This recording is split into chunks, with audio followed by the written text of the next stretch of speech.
One of the questions that I'm being asked is, why have a common federal government in Israel Palestine? There are already governments there, or there is one government, or depending on people's point of view. Well, let's clarify this. There isn't a single legitimate, democratically elected government in the area of Israel Palestine. I mean the geographic area that includes the area of Israel, the West Bank, and Gaza. The population in that area has never, ever in the history of humanity elected a legitimate democratic government. The Israeli government is not a legitimate government in the area of Israel Palestine.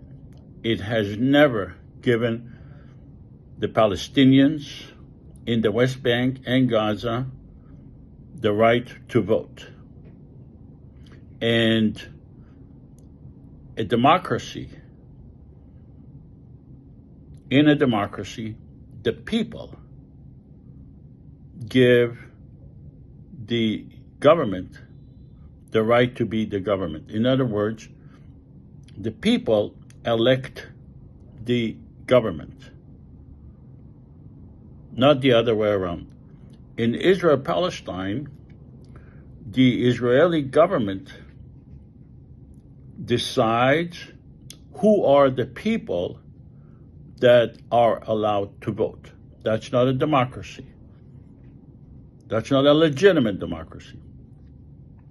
The Palestinians in the West Bank and Gaza have never been given the right to vote, even though they are under Israeli control.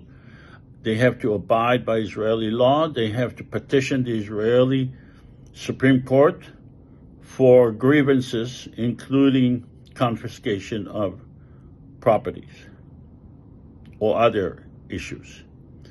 The Palestinian government have never given the Israeli people the right to vote, even when they had their last election approximately 20 years ago. So, let me repeat, there isn't a single legitimate democratic government in the area of Israel Palestine. I am proposing a legitimate democratic government for the people who live in the area of Gaza, the West Bank, and Israel, approximately 14 million people.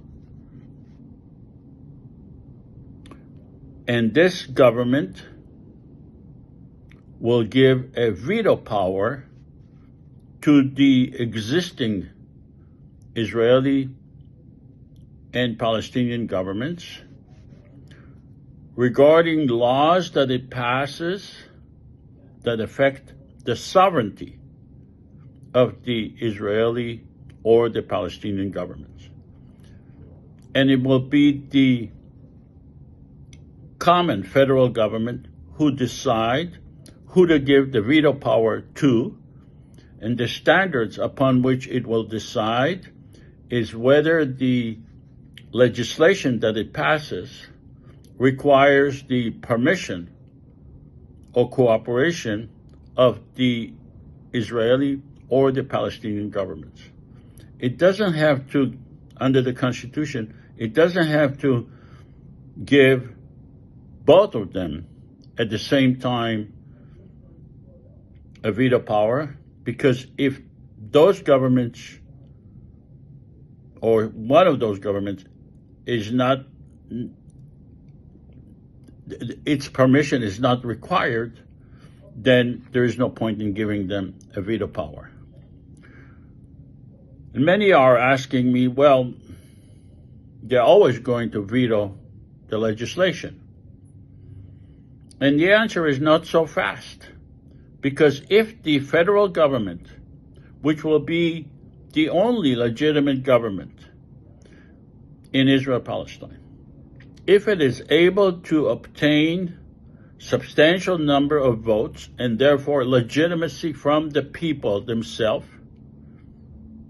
and if it passes legislation that benefits the people themselves, whether they are Israelis or Palestinians or both, it will be very difficult for the Israeli or the Palestinian governments to veto legislation that benefits their own people by a government that has higher legitimacy in terms of democratic legitimacy than those governments. The president of the federal government will be able to insist upon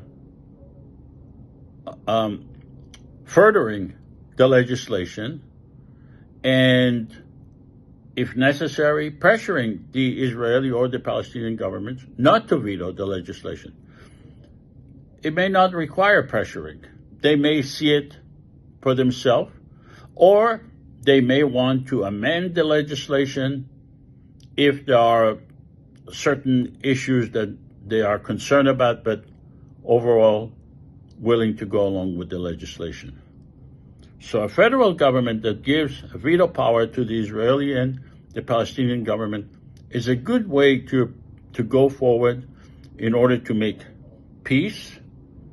And the veto power is necessary in order to incorporate and give legitimacy to the Israeli-Palestinian federal government. But I meant incorporate the Israeli and the Palestinian governments whenever is necessary. Thank you.